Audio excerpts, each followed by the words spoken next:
And then their second goal against Colorado. And it's like, oh, all right, I better come up with some good ones. That is good. And we are live, guys, back on the panel.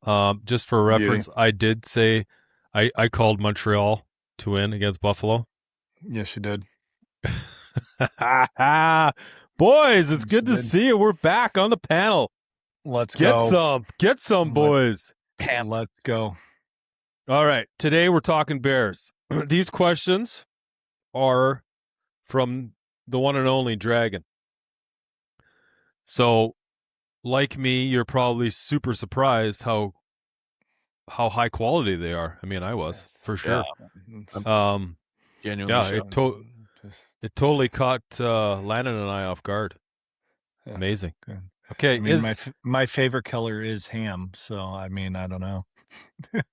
Okay, boys, we're gonna get into these questions and then we can chit chat, paddywhack. Okay, is following the snow line a real thing? Dog food versus corn, the economic masturbator. Huh.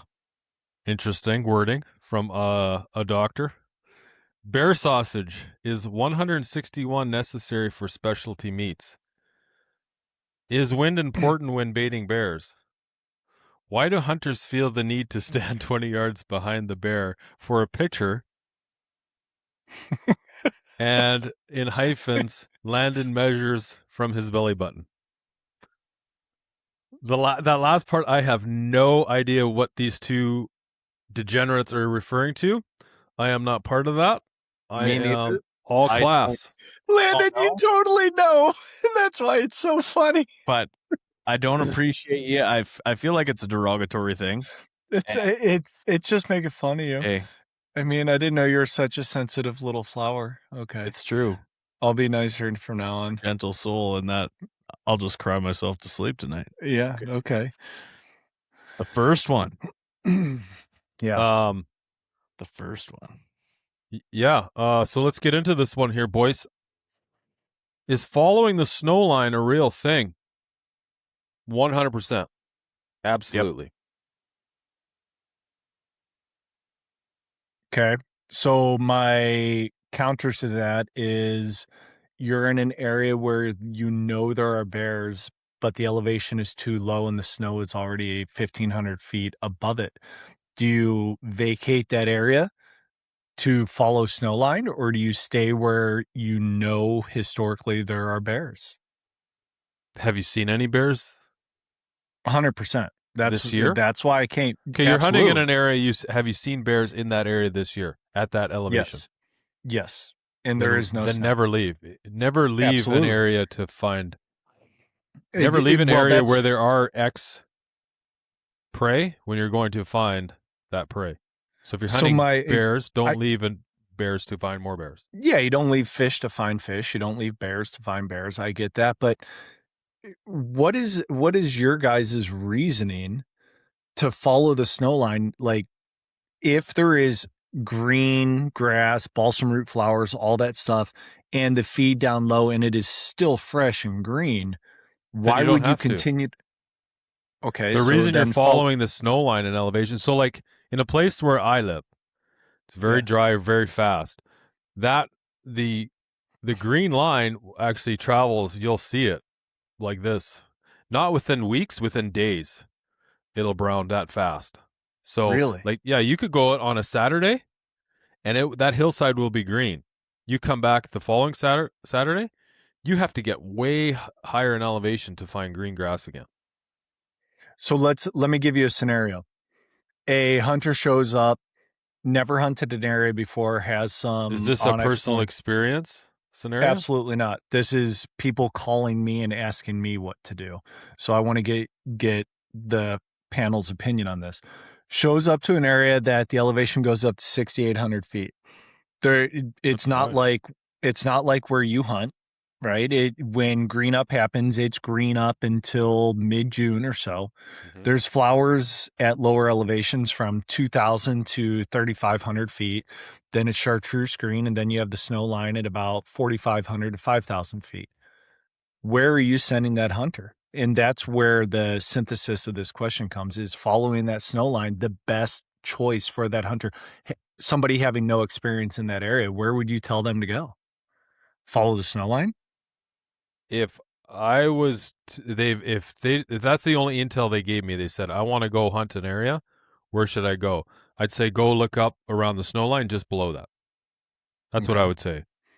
But now that being said, if you know there's bears at a different elevation, for sure, then hunt where the bears are. Okay. So following snow line, yes, unless ... Grain of salt. Situational. Okay, I'll give you another situation. We get to a certain point, and then you have to actually, you go up so high, and then you actually have to switch and go down way lower. You have to get in those north-facing gullies and those valleys they have creeks running through the very bottom on the north-facing slopes, because that's the only place that's left that's cool where you'll find bears in there, because it's too damn hot on the south-facing slopes. So there is a point where it flip-flops. Early season, like we're past the point of early season. April 1st, you want to start looking in those the south-facing slopes where there's snow line, the water's rushing down and it's greening up the hillside and it's all blossomed.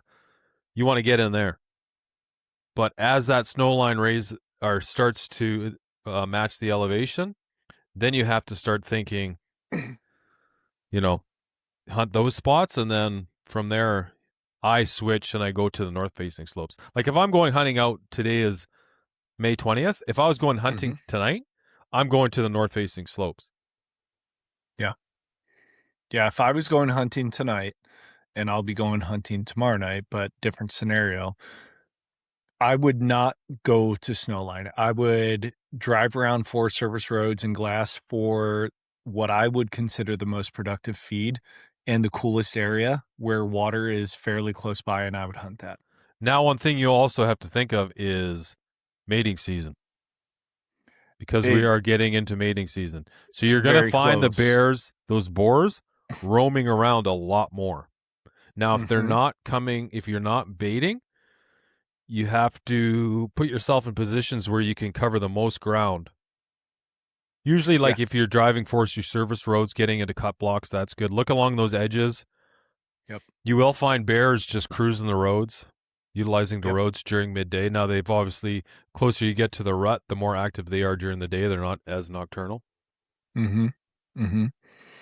Do you find, Landon, when you get a couple sows with cubs, say they're 14-month-old cubs on your bait, do you find that brings the boars into your bait?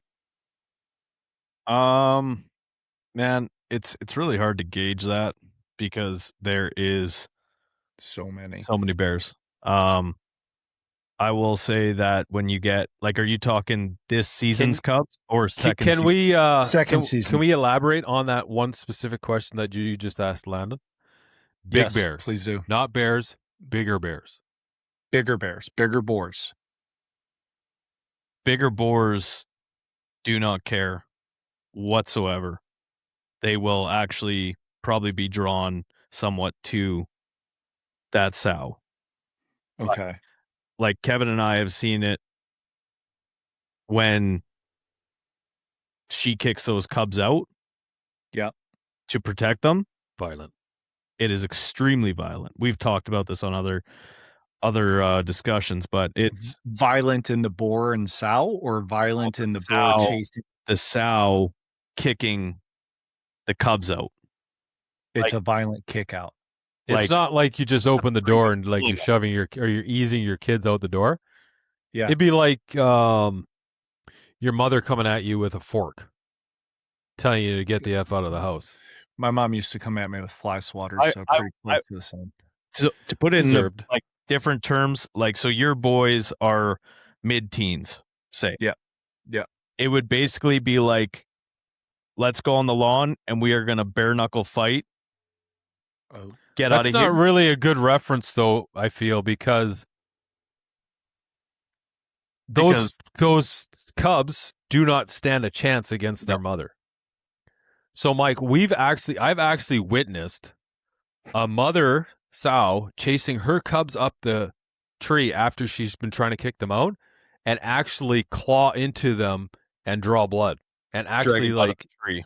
drag Now, them are out of the they- tree to like she actually has intent to hurt them. She just does a Are- complete 180 on all her mother nurturing instincts. It's just time for them to go, or is she doing that because a boar is showing up and boars can be This is my cannibalistic? theory. I'm going to give you my theory, and Landon can correct me if he wants to, or or he can agree with me. He'll probably agree with me because I know I'm right. So my theory is she knows she can sense she's coming into heat, and she knows that boar or a boar is going to kill those cubs if they're around. So she is trying to get rid of them. That being said, dude, it is wild because those cubs do not leave. We've had a cub stay in a tree for days, and crying for its mother. No kidding. Yeah, for like literally days. Like just sitting up there crying and crying. It's the saddest thing you ever hear, and it's like, man, like, and like, yeah. So it's gnarly violent, dude. Nose is up to mom, and mom freaks out, like chase it up a tree. This is a different instance than the one Kim was talking about. Yard sells the cub out of the tree like from 15 feet. Like it doesn't touch anything. Like swipes it out of the tree, hits the deck. That cub didn't stop. It barrel rolled and ran to another tree. Mom right on its heels. Dude, really? Dude, it's wild the stuff you see. Like I have a video. I'll go through my old videos. I think they're on the computer, and I'll send you one, Mike. I'll even I'll just put it up on YouTube in the shorts. We have this mother chasing her cub up a tree, literally grabbing it, and the sound that this cub makes is like straight off the movie Aliens. Really? Oh, it's wild. And you, Landon, it sounds like you agree with Kevin. That is it's a protective mechanism to keep those cubs alive because she senses she's coming into heat and she's like, get the F away. Yeah. Because you could die. Yep. That's 100% my take on it as well. I believe Toysey is, spot on. You can with say that. it. Yeah, you can say he's it. Right. He's right. So then here's something to push the bill. Are you allowed shooting sows with cubs? You're in No. Saskatchewan, right? Yep. You're not allowed to shoot sows with cubs, to my knowledge, anywhere. Correct. What if it's a second year cub? What if it's a 15-month-old cub, and knowing damn well when that sow goes into heat, she's going to beat the living hell out of that cub to get it off her? Do you have to wait till the beating of living hell happens? Oh yeah, or you just... Does that question make sense? Yeah, it does. It does, but you're not allowed to shoot it. Even if she is in the presence of cubs, you're not allowed to shoot a her. cub. Okay. A cub. Yeah, It doesn't have to be cubs. It just could be any cub. Yeah. Okay. A caveat to that, Or three. Not to drag this out too much, but a year younger cub, you will also see, 1-year-old cub. Thank you, Kev. I've seen where a big mature sow, like I'm talking like a 350-pound sow, will be running off a bunch of the other insignificant, 250-pound bears, 300-pound bears, until a big mature 400+ pound boar comes in. She'll run him off to an extent where till he gets pissed off enough and he's committing and he's coming in. And I've seen some sows get absolutely throttled by these big boars. Dude, we have seen that too. Muck and I seen that in the stand. That one sow was kicking out all these other like non-contenders, and then all of a sudden a heavy comes in and she takes charge. She runs him at him a bit. He tolerates it, and all of a sudden he's just like, "Sorry, honey, I'm here to stay." And then that's it. He just freaking lays like a good old fashioned, yeah, No daddy's home type of and thing. It's basically he doesn't like run. Hey, down. dinner should have been on the table type of beating. He postures up, and it's like she runs at him, and he doesn't give ground, and it's just like a swipe, and she's like, "Okay, time's up." Yeah. That's okay. rad. Okay, That's Daddy's super home. cool. Daddy came here to eat. Yeah. I've seen it where he's almost killed those first year cubs. Yeah. As well. Yeah, for sure.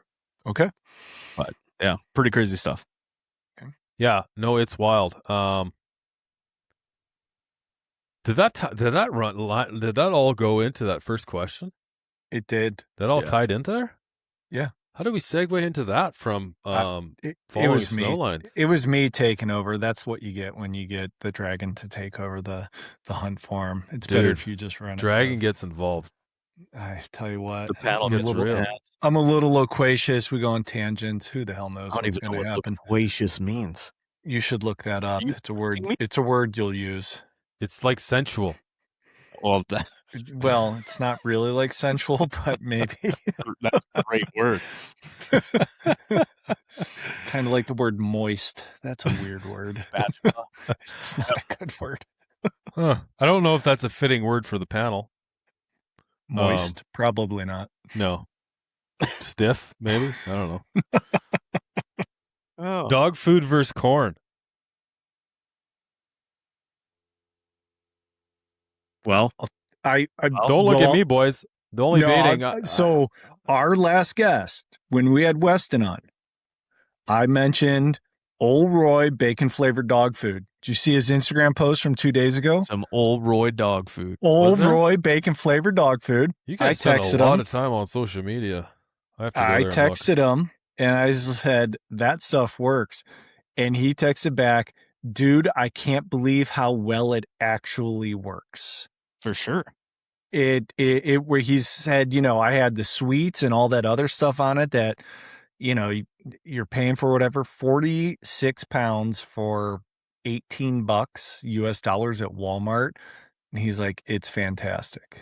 Yeah. So, I feel like for your guys' application in a Oh my God, state this dude where has you a lot of- cannot utilize beavers or a protein source, anyone that has a dog or has been in dog food or pet store, man, dog food stinks.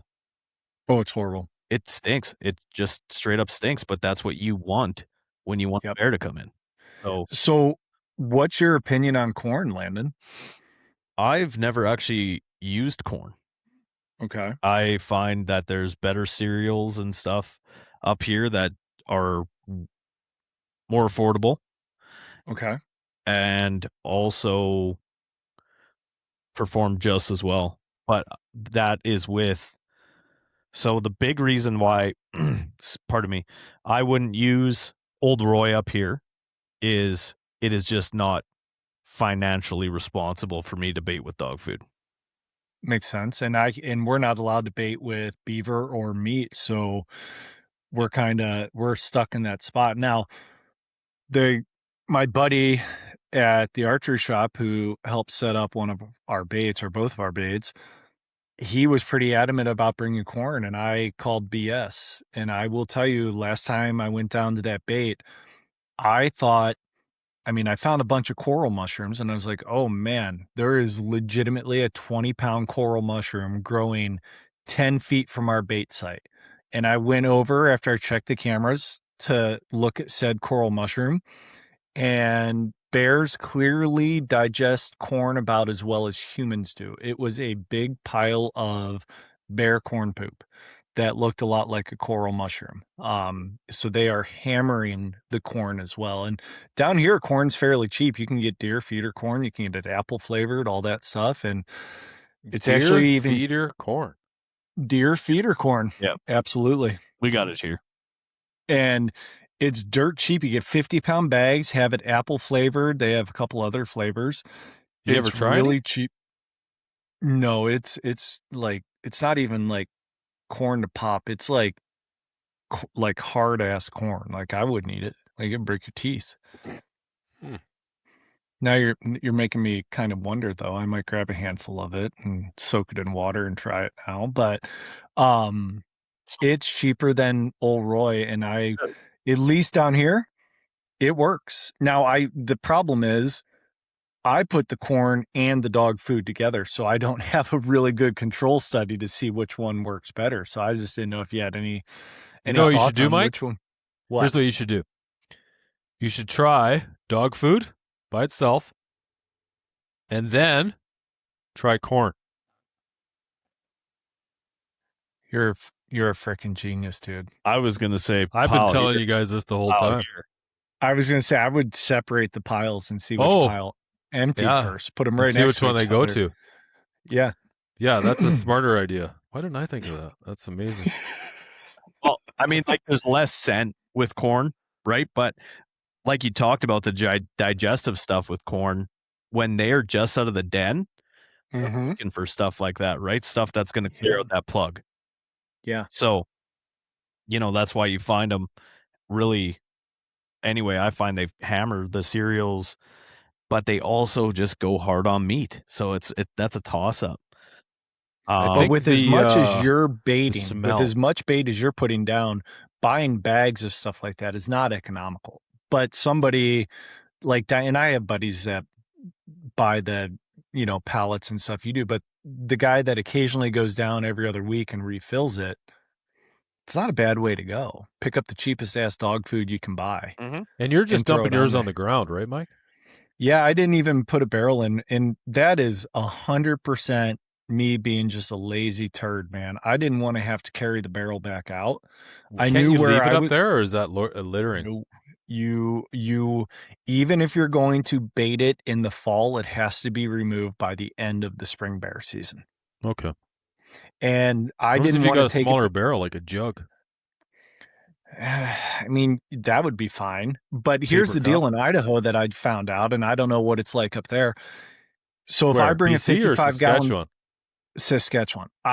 If I bring a 55-gallon barrel up, and then I want to hang like those Bearmaster scent balls instead of the spray from like a nylon pantyhose in the tree or whatever, I need to use 2 bear baiting tags because they are 2 different baits set up. Can you tell me that again? Say that whole thing over again with the pantyhose. Okay. First of all, can you explain what you're doing with the pantyhose? I'm putting it on my head and I'm running around the forest chasing the bears going boogity. And it works. No. So Bearmaster or Boarmasters has scent balls, right? Like, so the stuff you spray on the trees, the Boarmaster scent, they actually put it in these water degrades them balls. And so they recommend putting them in a pantyhose and hanging them from a tree. That way that scent slowly leaks out, as opposed to spraying it on a tree and it's real strong day 1 through 3 and then it fades greatly. If you hang, a gallon of these scent balls, that scent's there for a couple weeks as they slowly degrade out. Now, Idaho requires 2. We get bear baiting permits. Each person is allowed 3 of those. So you can have up to 3 different baits. You can have up to 3 different baits. However, if you have the pantyhose and a barrel at a single site, that's 2 of your bait tags because they are considered separate baits, even though they could be within 3 feet of each other. Do you have to buy these tags? They're $15, yes. Interesting. Yes. That is interesting. Yeah, I don't know what it's like in Saskatchewan, but in Idaho, you can hunt a bear bait without having your tag on it. They don't give a shit, right? It depends upon how much you want to fight the person that put the bear bait up if you find someone's bear bait. Oh, I see. But just to place bait, you need a tag. Not to hunt over somebody else's bait. You could do whatever you want. You do whatever the hell you want. But like Griffin, he literally carried day 1 the Predator gel from Boarmasters, and he had to have a bear baiting tag. Is Boarmaster sponsoring the show now? Absolutely not. It'd be great if they did, but no. I was just curious. That's just what we use. Like plugging the hell out of them. Well, it's just what I use. I mean, no, sorry. So whatever, the scent shit we use, right?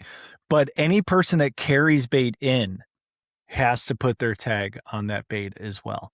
Otherwise, it's a violation.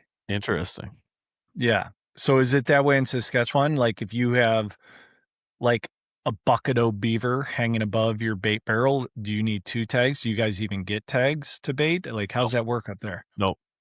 You just have to label your bait with your name, phone Really? number, Interesting. lights out. Yeah, I wish we were allowed to bait in BC.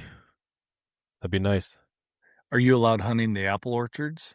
Oh yeah, you could hunt. You just can't deliberately place Yeah. feed down. You could hunt like ag fields, cornfields, orchards. If you can find an orchard, you can hunt. Most of the orchards you're not allowed to hunt unless it's over a certain amount. Those are different municipalities have different rules for hunting within city limits, regardless if you're archery hunting or shooting a firearm. Interesting. So, but it really comes down to I don't think the bait matters. It just needs to be stinky. Okay. For us anyway. Yeah, boarmasters.com. Nice. There it is. Apparently. Yeah. Okay. Bear sausage is 161 necessary for specialty meats. What is 161? 161 is the temperature that kills the cyst for the trichinella parasite. Oh, okay. So I got a question for you, Mike. Is 161 degrees necessary for specialty meats? I'm interested in Landon's opinion because Landon, weren't you the one that brought up the sous videing it for 14 hours at 140 degrees? That was Sir Jacob. I do not have the equipment to pull off a procedure like that. No, man. That I have never eaten bear under 160. And cooked to 160. Cooked. You eat it when it's cooled down. I hope you're not eating it at 160. Oh no, you have to eat it while it's that hot. You can't let it cool down. The parasite comes back. No, it regrows. You're totally effed.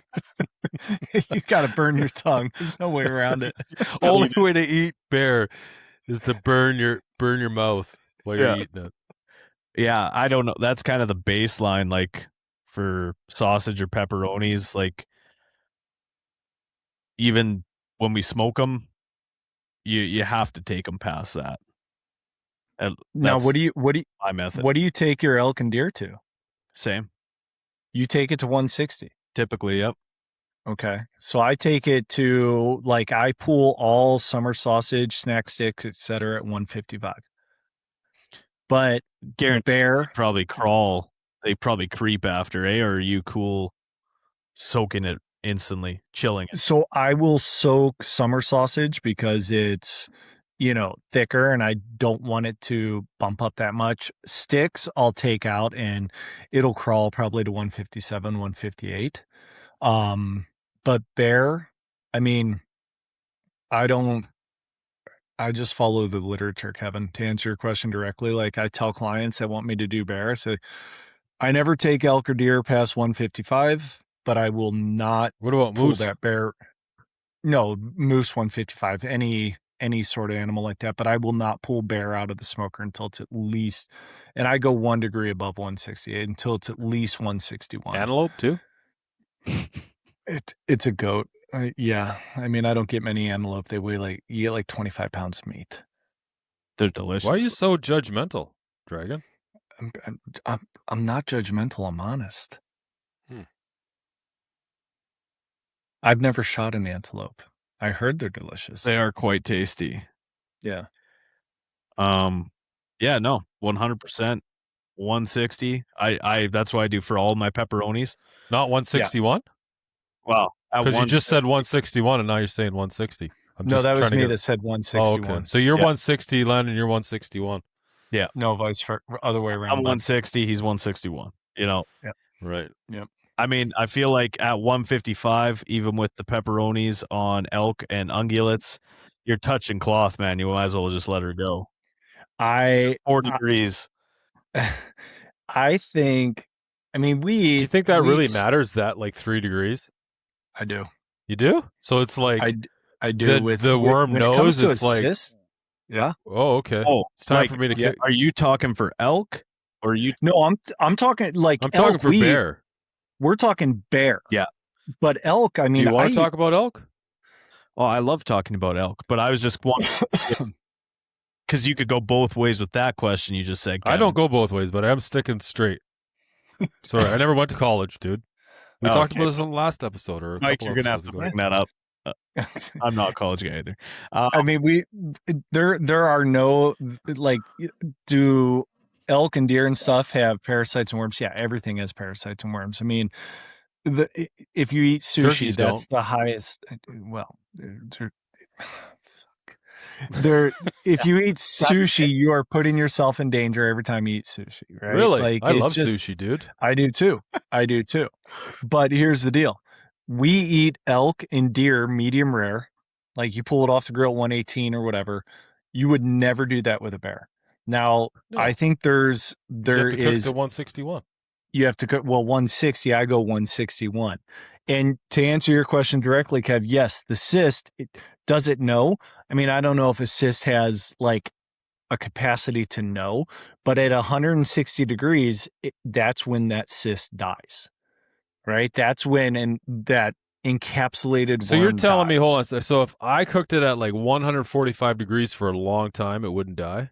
There are three primary literature papers Who wrote these that said address papers? that. Are those peer review studies? They are peer-reviewed studies. There are three. I looked this shit up after that podcast we had. There are probably 3,000 papers that address the 160 degrees to kill the cyst. Now, I'm going to err on the side of 160 degrees as opposed to 143 degrees for like however many hours they say. Well, I'm not going to argue with Suspect. Well, I tell you, there's the reason I brought that question up is because there's, in the hunting community, there is in my opinion, a false belief that, but I use curing salt. Curing salt curing salt is not for the trichinella. Okay, that's can you meat. just when you say there's these things, you got to tell us where this has come from because I've never heard these things. So this is coming from me from my profession of being a butcher and a sausage maker for people. When I tell them, like, I'll take it to 161, they're like, "Oh, you're using curing salt," and I'm like, that has nothing to, does not kill the cyst. it has nothing to do with the Did somebody parasite. say that it kills the cyst? The 5 people that I've done bear for were shocked that I wouldn't take it to pull it at 155, that I would mandatory take it to 161. So who's saying that where's they getting this information from? I don't know that. That's why I'm saying it seems what like I'm trying to get out of you here. Yeah, I don't know. I don't know where it comes from, but I also know there are. If you were other to speculate, who would you think that it's come? Where would you think it's come from? Other butchers they've used. Oh, okay. Not That's from what some I like influencer out there saying. There are a couple in this Spokane area that, and when I say Spokane area, I'm talking like Montana, Coeur d'Alene, Spokane, that whole corridor. I didn't realize the district of Spokane was so. It's a pretty big district. Large. It's going to be all big suburbia. All the way to Billings.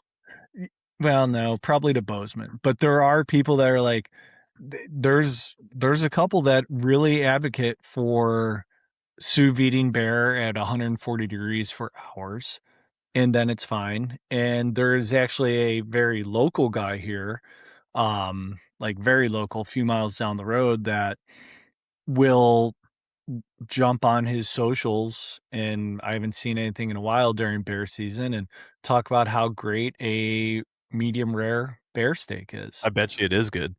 God, I bet it's freaking delicious. I bet it is. I mean, it has to be, because bear meat's really good. Like, it's probably. Is there a way to test bears for the trichinosis without having to cook them? Can you just test and then be like, you know what? I'm just going to cook this medium rare. You can actually send a sample of your meat. There's a couple diagnostic laboratories. I've never done it, so I don't know where they're at, but you can send a sample of your meat to these diagnostic laboratories, and they will tell you if that sample of meat has trichinella in it. Lando's familiar And- with sending samples. And it'll also tell you, but so the curing salt, as Landon knows, that is for bacteria. When you hold something at a temperature low enough so that it grabs the smoke, the curing salt does freaking nothing to this parasite, man. So, I mean, for me, no. One, I think bear meat. So no. So your No. answer is the question is no? No, it has to go to 161. Or yes, it has to go to 161. However the question's phrased, cook that bitch You to wrote the 161. questions, dude. I don't remember what I wrote. I was watching Vegas score goals. Terrible English. Yeah. What did you major in? Not linguistics. Gotcha. Biology. Okay, is wind important when baiting bears? No, that's a tough one. That's right for you, Landon. I wrote that specifically for you. I'm going to give my 2 cents. Then Landon can agree with me after. All right, bring it. I can argue it, even if it's right. I think wind is important when you're hunting in general. However, that being said, when you're at a bait, I think it's not as important as it is if you're like doing spot and stalk.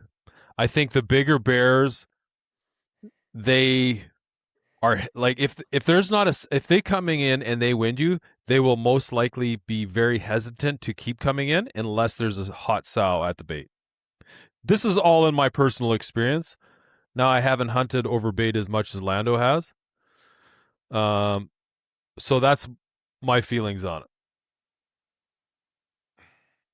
Yeah. Told you. That's So way to jump in there, Lando. good points, Kevin. Great points. That being said, I feel like there is really, truly no way around them catching your wind. I don't either because there's no way to tell where they're coming from. Well, if every time I have shot, and this is like this differs immensely depending on what bear we are talking about. So just to give you reference, Dragon, Lando passes on like 450-pound bears. He won't shoot them. Okay, Kevin, you're painting pictures. Good for you. Have you seen some of the tanks that this guy's taken? Like 7-footers. Good for you. He likes. I shoot bears the size of my lab, and I think they're good bears. Well, Landon is a trophy hunter when it comes to bears. Yeah, that's fine. I would not say trophy hunter, but So you would shoot a 350-pound bear with a 20-inch skull. I mean, situationally, sure. 350 pounds. You'd have to have like some really cool stuff going on. Like does that make me a trophy hunter? No. Yes, it 100% makes you a trophy hunter. A little bit. For bears, yes. I think I can't argue that one. But also, and deer. When you are targeting, you only shoot big bucks. Big bears. I have never had one not do a loop. So it smelled you. Yeah. What about that one bear you shot, not Shaggy, the one that died right there at the bottom of the tree? That guy just walked in. You got it in video. The wind was blowing right to him. I know, but he didn't do a loop. He just walked right in. Or did he do a loop and we just never seen it on the video? I'm assuming he did a loop because he came with the wind right in his face. And my wind was blowing right towards him when he walked in. But I feel like some of those boars, like penning situationally, if they're hungry and they smell other bears, what really There's messes one with thing them? to keep in mind, too, is there's a lot of human smell at the bait when you're baiting bears. Thank you. I was just going to say a big thing that I do, especially when it's your own bait, is my scent is all over that bait. You'll just roll around in it. But that's a thing. Like even, you know what I mean? Kev, can you find that video and send it to me too? Of Landon rolling around in his bait. Yeah, I'll send it. Just rolling around coming in off. there. Why are you taking? Why are your clothes off, dude? It's weird. It gets the smell out better. It's exfoliated. But yeah, I mean, you could argue that I have done some stuff where you try to sit with like a slew. I don't think anyone's arguing. You're like more agreeing with me. I am agreeing with you. I don't think it matters. Oh, okay. No, I thought Kevin said it does matter. Well, No, I said it doesn't. Then I'm matter. arguing. I said it doesn't matter. I said if you're doing spot and stock, it 100% matters. But if you're at the bait, there's no way around it. I think the big bears will be hesitant to come in. They'll most likely do a loop. Do a loop. And still That's come a in. Good point. Still come in. Thank you. You should put that on a shirt.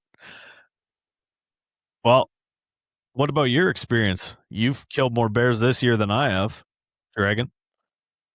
Me too. I was on a ridge, and the bears that were coming up behind me, the wind shifted. So the bait is one ridge. There's a small canyon between us. So I'm 47 yards from the bait. And then it drops off behind me. And the wind was blowing from right to left. Can I ask you a question here? Can I just ask you a question? Because we talked about this a little bit earlier when we weren't recording. Why are you not hunting with a bow? If you've never killed a bear with a bow. I don't have an answer for that. Sounds like you do. I don't. How many bears are you allowed to kill? In 2? that unit, one. One. I have my second tag, so that's a 1 bear unit. Oh. So, Gotcha. but I have my second tag. Right. So I don't know. I don't know why I didn't take my bow that day. I mean, if you're hunting over bait, I'm just curious why you would use your bow. Yeah. Well, is hunting over bait and hunting near bait considered the same thing? Yes. Yep. Okay. All right. Yeah. So no, I should have. I mean, you can do whatever you want. I'm not telling you. Yeah. There's honestly no reason.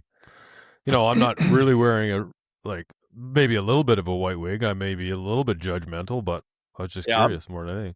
I like do what you want, but I'm judging you for sure. Okay. Judge me. So my experience, there were bears coming up behind me. The wind shifted and blew instead of going right to left. It swished in my face, blew my scent down behind me. And those bears. Did you say swished or switched? Switched. Oh. And those bears took off like a bat out of hell. Oh, yeah. Running away because they were still 200 yards from the bait. They were coming into the bait, but they were off the bait. Mm-hmm. And then the wind switched again and was going back down. One of them circled back and, like I said, came up 15 feet from me, etc. Wind was still blowing perfectly, and it walked right into the bait. But that was after it had already scented me. And then the wind switched and must have thought I wasn't there anymore. Whatever. Bears. I've had bears win me, like obviously not over bait, but hunting them in BC from a kilometer away, and then put their nose in the air, and then just like poof, insanity. Gone. Yeah, opposite direction. Yeah. It's wild to see. Sometimes the scent on the bait, like if it's a warm day in Saskatchewan, like that rotting meat, that has to be pretty damn flavorful to chew on. Yeah. Like I can't, the reason I asked that question is because I can't imagine, no matter what the F the wind is doing, with that amount of scent in the air that like we're chewing on it, like that has to be a pretty damn good cover scent for us. Sometimes like those barrels, you get that rotting beavers that have been in there for a month, and it's really warm. Man, we've spilled over a barrel, and it's just like maggots and skin and bones. It is so gross. Like the maggots have eaten the beaver to nothing. A bear will come in and roll in it and love it. Lick up all the maggots and just roll in that stuff. I mean, with that shit going around in the air, I think we even have that on video somewhere too. Yeah. Ugh. God. That being said, on that note, they do prefer fresh meat. Yeah. Always Oh, go yeah. after fresh. So, but yeah, I don't know. What with about that, frozen meat? Frozen? Yeah, meatsicles for baiting. Yeah, I mean that's usually. I've heard guys that freeze them in the barrel and put the barrel out, and it's harder for the bears to get up. Huh. Yeah. Probably doesn't. The scent's not there, right? I mean, frozen meat doesn't smell, right? as it thaws. I don't know. As it thaws, it's gonna duration, right? So the it's just gonna stay longer. The biggest issue, Mike, and why that's a good point is if you leave, say you're in a situation like me where you're a decent commute to rebait, your biggest issue is the amount of bears that you have. They will clean you out overnight, pending if you don't have your barrels secured properly. They'll eat everything. Well, that's the reason they do it, because they go at like 2 weeks at a time, and if it's frozen, it'll last longer. It lasts longer. Yep. So, in that same vein, a similar vein on that question, if you kill a bear over bait and it dies at that bait, and you don't remove that entire carcass, right? Like you leave the I've never and ever everything. seen bears eat other bears, Right? except for grizzly bears eating black bears. Will it Sorry, I kill had to that bait? rephrase that. You need to remove everything, or will that bait essentially? I be don't know done? about bait, but I know in general, I've never seen black bears go after other black bears, like eat a the meat, carcass of eat another the bear. carcass. But a grizzly bear, yeah, it'll kill that thing Yeah. and eat it. Black bears will eat black bears. They will. So it doesn't ruin a bait. If you leave entrails or whatever at the bait from a black bear you killed on it, it doesn't ruin the bait. I mean, I've never had it be an issue. We also, when we shoot them, we take them out whole. Yeah. But not always. Yeah, that's true. Not always, but primarily on the exact bait location. If they do die like in a very close proximity to the bait, they're coming out whole most of the time. But they do eat bear. It's just not every bear. Like it's not like you throw a beaver carcass out there and just the first bear that comes, he's gonna jump on it and run away. It's gonna be selective, right? Okay. And a number of friends of mine that are guides and outfitters, they lose bears on a regular basis, leaving them overnight to recover them. And have another bear's gotten them. No shit. But then they'll have other ones where they roll the bear around, like another bear will roll the bear around, twist it up, and just leave it, not eat it at all. I think that must be a dominance thing, eh? The twisting it up? Yeah. I 100% agree. Interesting. Okay. Standard issue. Yeah. I was going to ask something, but I forgot. My Alzheimer's kicked in. Rough day today, boys. Long day. Hand got caught in the cement mixer. Freaking mess. We're doing this job, not to get off topic, we're doing this job for this homeowner. It's funny. This dude is like loaded, right? And he lives in a house that's paid for. He's building this house cash. And he is like in a rich person fashion, so excited and so just wants to get moved in, like needs to get the house done. He hasn't even been building for a year yet. And you're like, dude, you're building like a 12,000 square foot house. It isn't going to be done in a year.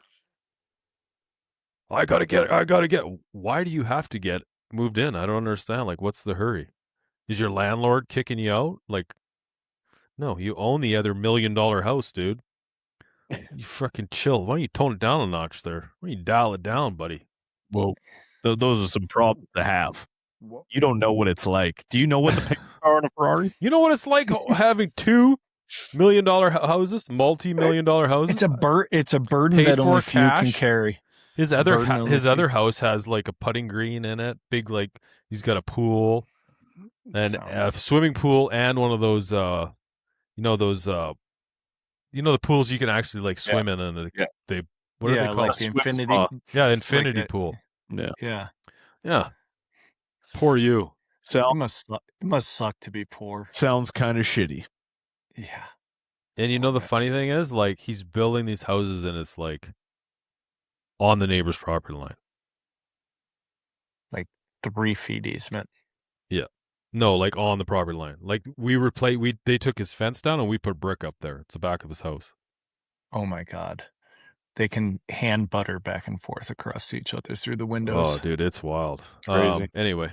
Okay. Last question here. Sorry, I got kicked off. Oh, no. Oh, that's not the question. Why do hunters feel the need to stand 20 yards behind their bear for a pick?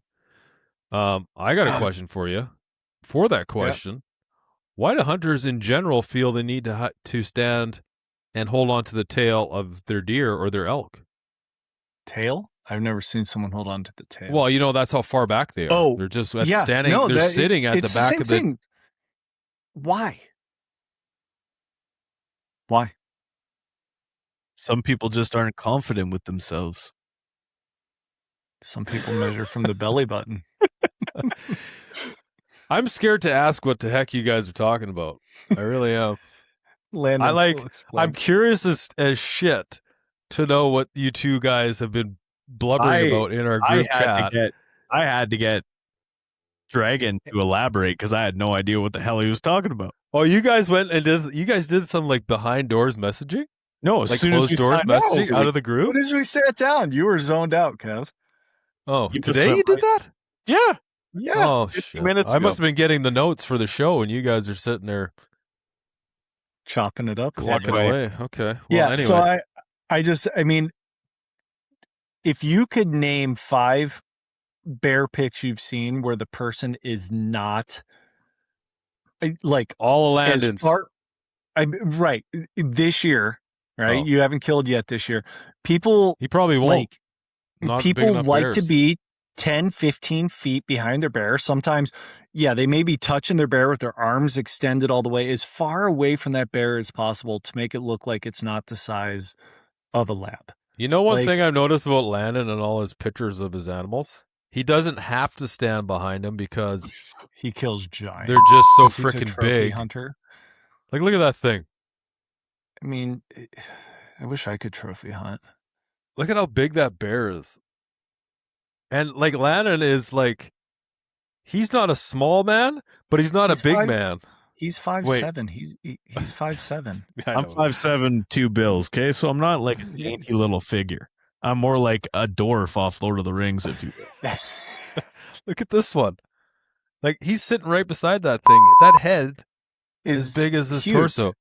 Yeah.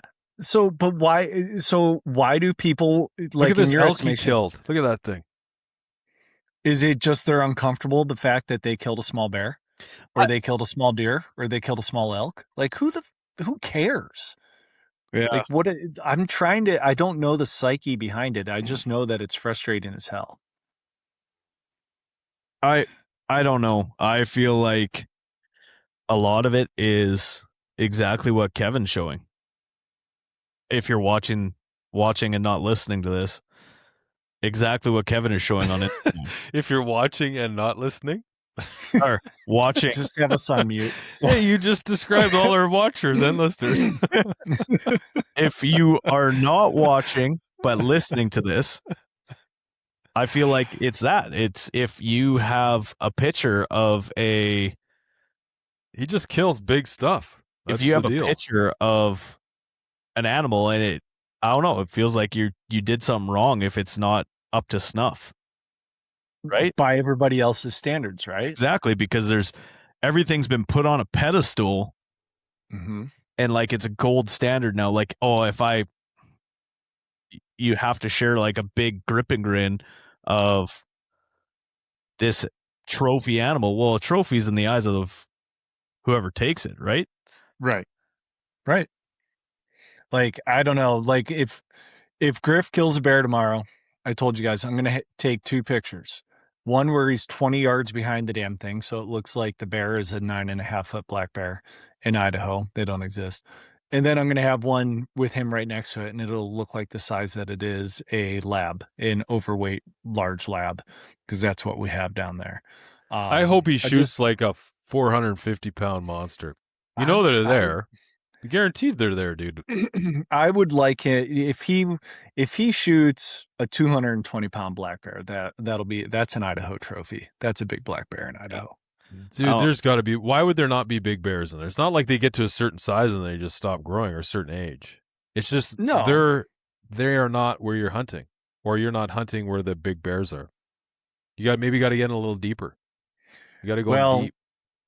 I think in a different unit, there are much bigger bears in a different unit that we're just not hunting that unit this year. It's a spot and stalk only unit, Gotcha. and it just wasn't on the agenda this year. Hey, can you send me your Onyx pins for one of your spots? I want to see what the topography is like. Yeah. For one of the spots I bait, or one of the just spots where you hunt. I just want to know. Like, I just want to Onyx it.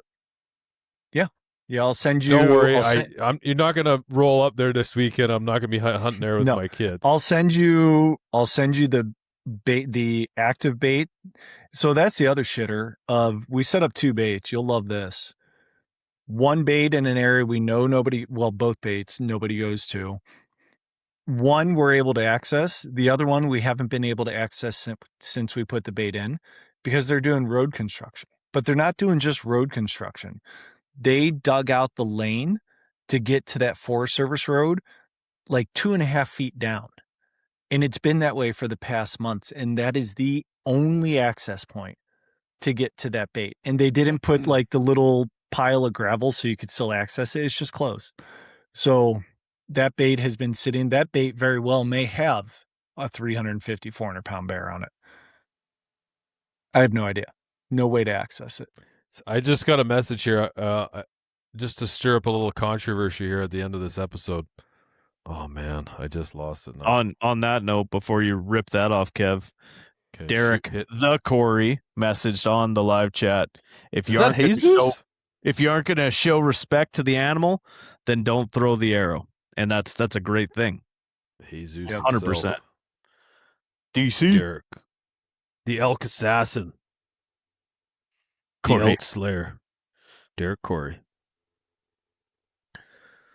Okay, so apparently in BC, the LAH is being held up. The First Nations are requiring consultation on harvest allowance for it.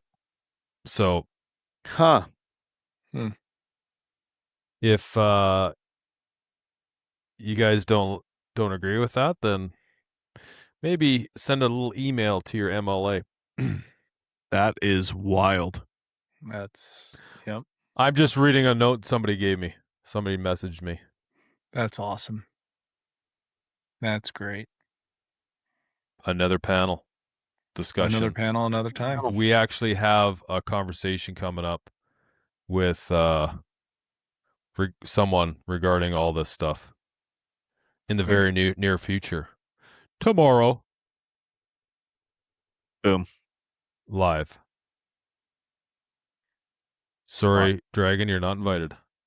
I'm not going to be there. I'm going to be out killing bears. Yeah. He's a BC guy. All right, guys. Awesome. And then was that all the questions? Oh yeah, we're not getting it. We're not getting into the last one. Landen measures from his belly button. Again, I still don't know what you guys are talking about. I'm scared to ask. I feel attacked, but that's okay. Well, you explained where you do measure from, and I'm just going to go ahead and hold that person. Oh, is that where you guys? I heard that there reference. You go. Yeah, there you go. Yeah. I still don't get it. It's okay. It's all right. I wouldn't understand either. Somebody gets it. Somebody that's listening gets it.